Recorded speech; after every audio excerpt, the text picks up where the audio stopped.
Hi there, I'm Melissa. I am a licensed speech language pathologist and mommy of two little ones.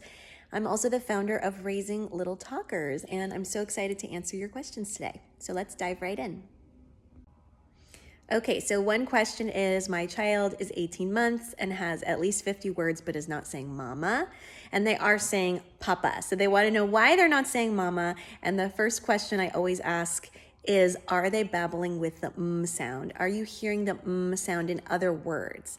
If the answer is no, then likely they haven't mastered that sound yet, and if they're not babbling with it, they're not going to use it in a word such as mama. So a great way to encourage babbling with is to get face to face with your baby and actually babble to them. Ma, ma, ma, ma, ma. Another great way to encourage is during mealtime when your child's lips are closed on a spoon. So you would say, This is also functional because means yummy or this tastes good. So it's a great thing to model during mealtime.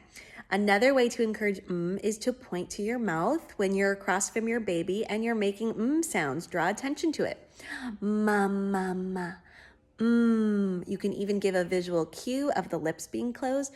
Mama.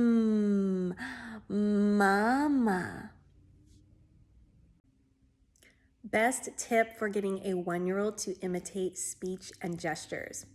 So what I'm going to share with you will apply to toddlers as well, but one of my best tips would be to get face to face with your child, whether that's getting on the floor with them or sitting across from them while they're in the high chair. Having a clear view of your face and mouth is going to encourage imitation. Secondly, children like to imitate things that are fun to say and do. So modeling some sound effects or exclamatory words with gestures is a great way to get this started. So an example might be if something smells bad or you're pretending to change a baby's diaper, you might go, P-U! If your child drops something, you could say, uh-oh. If they're on the swing, you could model, wee. If they hit their head, you could model bonk.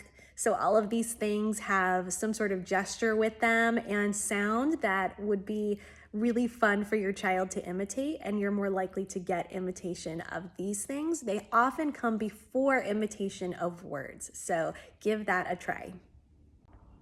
Will speaking 2 languages to my baby slow down his learning to speak? The answer is no. Raising children bilingual or multilingual does not confuse your child and does not cause delays. That is a common myth. It's important to note that children who are bilingual or multilingual can have delays, just like their monolingual peers can have delays. So if you're noticing that your child is behind or you have concerns, don't write it off because they're bilingual. Talk to your pediatrician and or a speech language pathologist and get the support that they need. My 12-month-old regressed from saying mama to no words for 2 months. When to worry? So first of all, whenever you experience a regression of any kind in any developmental area, please talk to your pediatrician. We don't know if it's nothing or if it's the beginning of something more serious, so it's always important to monitor that with your child's healthcare provider.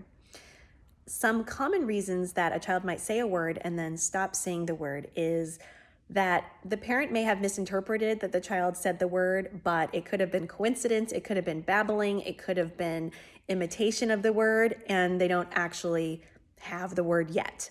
Another reason could be that they are working on another developmental skill. Big ones are some gross motor skills like crawling and standing and walking. Oftentimes, your child will put all their energy towards those skills that their speech and language development can take a little bit of a back seat during that time. Another reason could be that your child's working on new words. So I'll have parents tell me that their child was saying this word, but they've stopped and now they're saying X, Y, and Z words all the time because they're practicing them. And once they master those, they may move on to different words and not say them as much. Is it bad to use nicknames for items like susu for soother? So in general, I do recommend using the true word for items. Children are going to simplify words, they're called word approximations, before they have the fine motor skill to say it correctly. And over time, their pronunciation is going to get clearer and clearer, and that's because the grown-ups in their lives are modeling the correct word for them. So if your child calls water wawa and you also call it wawa and nobody is calling it water, then likely they're going to call it wawa and not correct that over time. So what I do recommend is balancing it out. Moderation is key. You're not going to harm your child if you call water wawa occasionally or soother susu occasionally. Just make sure that you're modeling the true word as well. When your child uses the word, a great way to respond is with the correct pronunciation in your natural response. So if your child requested wawa, you could hand them their water and say, "Here's your water." Does sign language help or hinder later speech development? I love this question. First of all, signing with your baby does not have any negative consequences on your child's speech development. This is a common myth. I've heard lots of things like the child's going to prefer to use their signs and be lazy and not use their spoken words, and that is just not true. Secondly, I want to be very transparent that the research out there is really mixed as to whether using signs with your baby will help them speak sooner. So be wary of any claims if you see that anywhere. That being said, there are tons of benefits to using sign language. I have found that parents I've worked with who use sign language with their children are more intentional about the language that they're modeling for them. And so the benefits in this way carry over to spoken language as well. Because if you're in a speaking household, you're going to be modeling the signs and the spoken word at the same time. Secondly, a child who otherwise is too young and does not have the fine motor abilities yet to use speech, or a toddler who maybe has delayed speech, is able to communicate their wants and needs and thoughts with their caregivers. And this is huge for decreasing frustration and also for helping you feel more bonded and connected to your child, because you know what they want and you can meet their needs with ease. And that really helps your relationship. So those are some of the top benefits that I can think of for using sign language. I used it with both of my babies and, again, countless clients in my speech therapy practice. So both personally and professionally, I highly recommend. What's an appropriate age for a speech and language evaluation? I actually don't typically go by age on this alone. There are lots of other reasons that you might get one. So for example, if you, the parent, or another healthcare provider are concerned about your child's speech and language, that is a valid reason. Another great reason would be that your child is becoming increasingly frustrated with their inability to communicate with those around them. That is a huge one. Third would be that your child is not meeting their speech and language milestones as expected.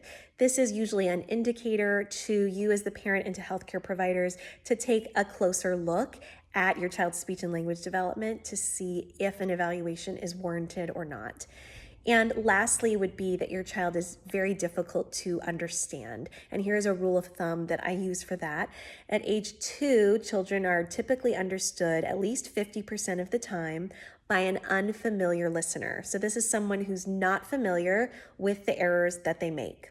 At 3 years old, they are typically understood 75% of the time. And at 4 years old, they should be understood 100% of the time.